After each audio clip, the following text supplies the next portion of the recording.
So yeah, I'm Laura. This is my K-swap Clio. It started out as a very standard Mark III Clio. I bought it from a young lad. He had it and it was this kind of just a bit of a hobby car. And then we kind of got it and I completely ruined it. Well, I didn't ruin it. Midnight Motorsport ruined it. Yeah, it's kind of evolved into this. So for the first year, it was pretty standard. I just bought some bucket seats. I'm running the Mirko. I can't remember what they are. Oh, should I cut that out? So I'm running, I think it's the Mirko. Yeah, the Mirko GT seats. Super comfy seats, by the way. And yeah, and then we got I got a Fulcrum cage put in. So Tom from Fulcrum fitted the cage. And that was really where it kind of started. I started doing track days just as a bit of a hobby, really. And then it's kind of just evolved into this beast. Have started taking it obviously more seriously since we built the Clio. It's just has become into this ever-increasing monster, should we say? So yeah, basically the story of the Clio was we went on a holiday to the Nürburgring over lockdown and I kind of bit the bug. I got the bug from there and we were just, I'm in an RN. I was thinking about an EP3, but they were just getting kind of crazy in prices. And also L, aka Midnight Motorsports, he has one. So I'd always be kind of comparing it to that. He suggested to look at the Mark III RS Clio. And I just found one and it handled really well and just went from there, really. The engine that was in the Clio, so the F4R, is really highly strung anyway, and it's not particularly powerful and also particularly modifiable, if that makes any sense. It doesn't give the car the best potential. And then it started having a few problems and it started using a lot of oil. So the car started having a few problems in terms of it was using a lot of oil. Just as a flippant comment from El, he said to me one day, this would be incredible with a K-Series engine in it. And it kind of just went from there. We had Danny from Custom Production. He had started making the mounts. So everything started to line up really, really well. And we kind of just went from there, really. I got a really good deal on a K20A2 from an EP3 with the gearbox. And yeah, the Clio with a K kind of became a thing. And the car completely, with the engine swap, was built in 12 weeks. So it got taken from a completely standard Clio with a roll cage and seats, obviously, to the K-Series in 12 weeks. I mean, that is actually, I know you've said this to me before off camera, but even when I think about it now, that's crazy. Yeah. That's absolutely crazy. How long did that take to get there? The take in terms of... Like from when you bought the car to the K-Series being done? Oh, we had it as a normal, I had it as a F4R for a year. And then the engine started. So we drove it I bought it when we came back from Germany and then we went to Germany. On the way home from Germany, my car was using loads of oil. Like I think it probably used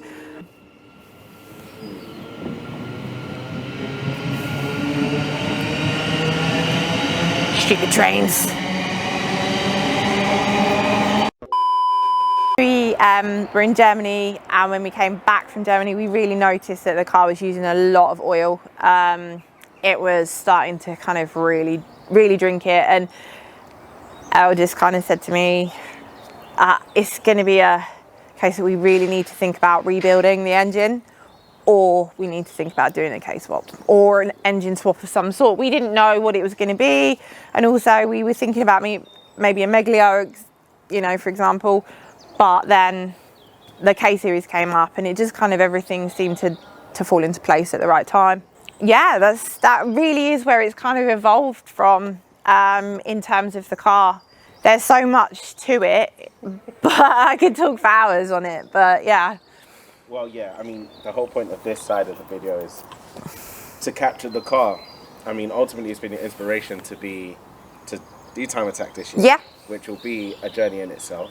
Yep. So I guess at this point we could kind of do a little bit of like a walk around. Yeah, go for it. In the car, yeah? Yeah, I unfortunately Elle's kind of stuck inside doing something on another K-swap car, which is a Lotus that he's working on at the moment. K-swap? Yeah, it's K-swapped. I heard it go past and I was Yeah, it's K-swapped. Yeah, okay. it's K-series. So yeah, he's starting to kind of get a bit more of a reputation. We've got our K20 Jazz that we look after as well, and yeah, he's kind of getting a bit more of a reputation for that. So yeah, I mean, the car, as you can see, has my own kind of flair. It is originally a red car. I hate red. I've always hated red cars, but it was one of the cheapest, best condition cars that was available at the time. That's why it's red. But yeah, so as you can see, trademark leopard print, I always have some sort of leopard print on. So it was right to do my rocker cover in leopard print. Of course. It's very much a hit or miss thing. Some people love it and they want to touch it and they think, oh my God, and it's actually hydro dipped. It needs cleaning, but it's hydro dipped. And some people hate it, but it's always a talking point, especially when people are looking at the engine bay. So as you can see, we've just literally stripped the whole car down.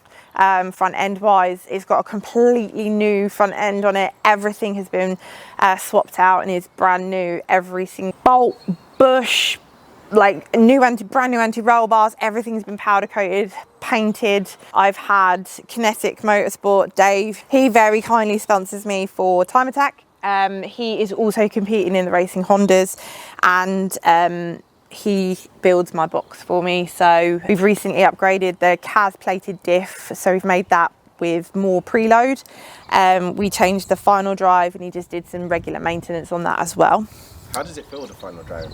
I was meant to ask you this off camera, but yeah. Better actually, but it's weird. Like, I'm still getting my head around gearing and stuff.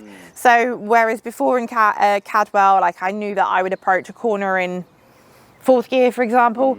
I'm now probably having to approach it in 5th gear instead. So it's taking a little bit more of rejigging, but I find it quite good because it's quicker through the gears. So yeah, as you can see, I've got a radium fuel rail. I've got a Pro Ram big induction, well, air filter, sorry. A Skunk 2 Ultra, which I've not very successfully painted crackle brack. That will be coming off at some point and get properly powder coated. We just ran out of time with that one. It just needed to be cleaned and I couldn't clean it any more than it was. And then we're just going to get a nice little plate here with a built by Midnight Motorsport put in here because obviously he's built it. The custom production mounts. And then yeah, everything else kind of has been done in-house. Elle's kind of signature gold tape is obviously heat management. A little bit of story behind that. Elle actually had a fire in his GSI Astra when it was on the rolling road, so he's really careful about plumbed extinguisher. He's got gold tape, etc. everywhere. So it's just as a precaution as much as we possibly can. And yeah, plumbed extinguisher. I'm currently on yellow speed coilovers because they were one of the first things that I bought for the car. So roll cage seats and then coilovers when I started tracking it a bit more. I will probably be upgrading those at some point. What is that? I don't know at the moment. Gas gold maybe, or I might look, depending on kind of budget, etc., ASTs, or if somebody really nicely wanted to give me some suspension, then that would be amazing. But yeah, it would probably be ASTs or gas golds, or even if budget could run to it, then obviously nitrons would be fantastic. But yeah, I've got to get a bit better for that. And then yeah, so the car's recently just been wrapped. It does have a livery going on it at some point shortly soon, and it will be very special, very unique, one of a kind. And yeah, I don't want to give too much away because obviously it's going to be unveiled at the first round of Time Attack. So yeah, it should be pretty cool and it should be pretty unique. I mean, some people can probably have a guess about what it might be, but hopefully it's going to be a little bit different to what people are expecting. I just want to kind of just mention also BTT. BTT have been there through the whole thing. They're actually supporting myself and a couple of the other drivers in Time Attack. Tom has been phenomenal throughout everything. He is a Renault specialist based up in Wigan. During the whole K-swap, he was on the end of the phone. Any problems, any electrical dramas that we had, which we did have a lot, he was there straight away. He was on auto data, checking things out, helping us with any of the little gremlins, and we always kind of worked together really closely as a team. So yeah, it made sense to have him support us in the paddock at Time Attack as well. So yeah, into the nitty gritty of the car. The engine is completely standard pretty much, except for just bolt-ons. As I said, it's got Skunk 2 Ultra inlet and it's got a custom made exhaust. I have had so many problems in terms of noise with the car. I probably have got the most expensive exhaust going. Gizfab has had made the original manifold and exhaust, and it was just with the twin tips, it was just too loud for track. So we've had to have it more. We've had to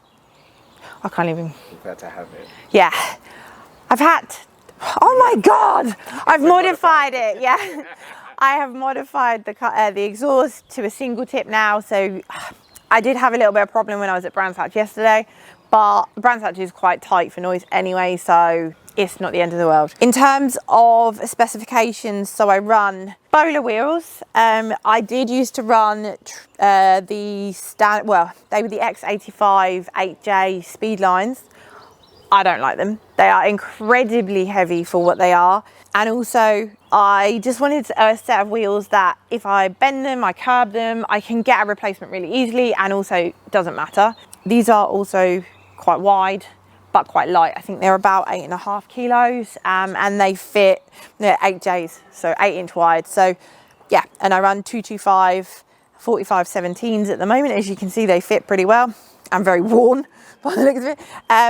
Yeah, I run AR1s at the moment. I have absolutely no problems with the AR1s. A lot of people love them. I would really like to try the AO52s. I just can't afford the budget at the moment. They're double the expense. They're double the money. And as much as I would love them, I just can't afford. Okay, so the brakes are Brembos, the standard Brembo 4-pot calipers on the front and the singles on the back, but I think they're TRWs on the back. I run PBS races at the moment on the front as pads. However, I am just about to upgrade to PBS comps to give those a try. I also potentially maybe trying some EBC RPXs who seem to be going down really, really well, but PBS have given me some pro comps to try over the season, so that's perfect. And then I was running PBS Pro Tracks at the back. However, because I don't run ABS, I had to change that. So I was having a serious problem when I was on track with lockup.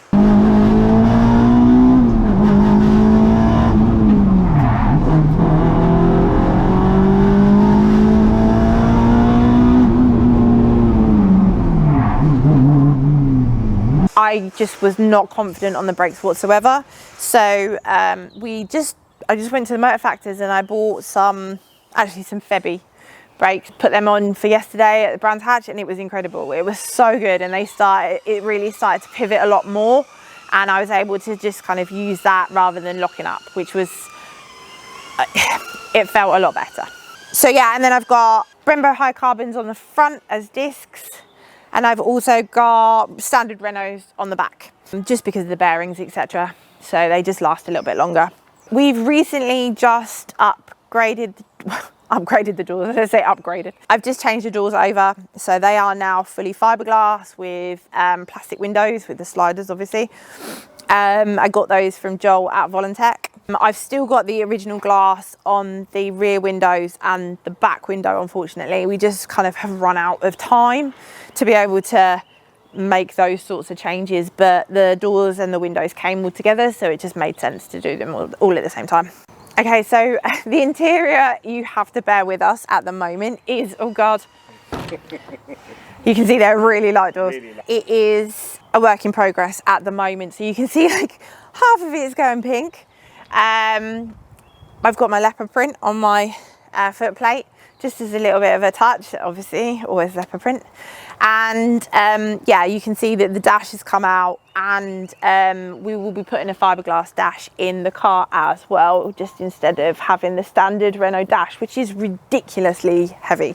I've also got a swirl pot, because the Clio suffer quite a lot from fuel surge anyway, and I'm running a slightly upgraded in-tank fuel pump, so we found especially corners like Charlie's 1 and 2 at Cadwell, and also Coram at Snetterton, the long sweeping corner, I would get quite a lot of fuel surge when I kind of come around the final corner into I think it's Murray's, and then up the start finish straight, I'd get quite a lot of fuel surge. So I don't, obviously I need to protect my engine as much as I possibly can. Of course.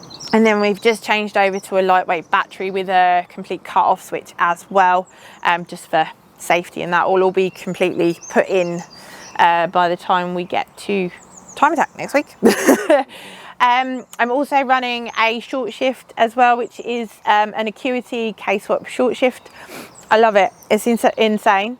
I did have a bit of a mishap just recently at Cadwell, where I managed to snap the gear stick.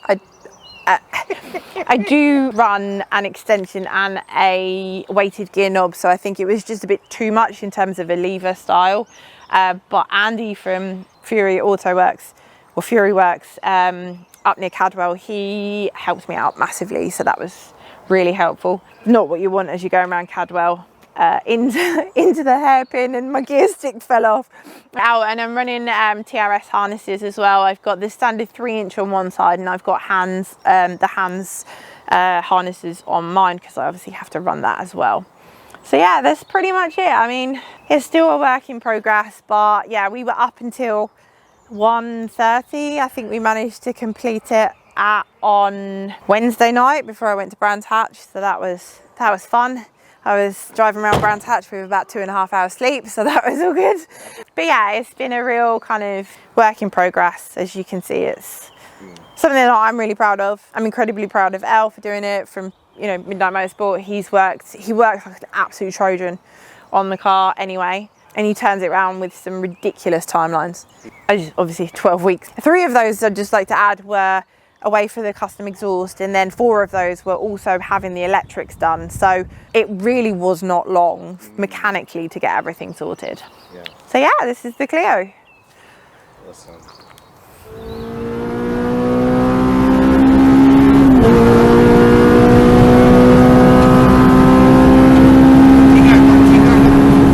Little brake, off the brake, big gas, lift, don't brake, don't brake. Gas. Keep going. Off the brake. Little bit gas, full gas.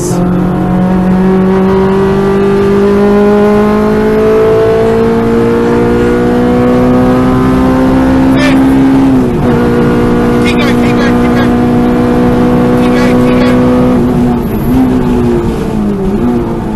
Off the brake, wait for it to rotate. Gas, go. Keep going, go. Full gas. Go, full gas, go. Middle. Off the brake, get it over. Little brake, off the brake, gas, go.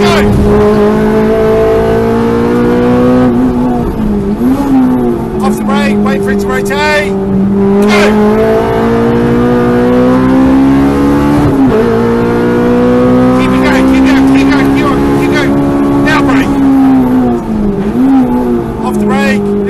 Follow the curb.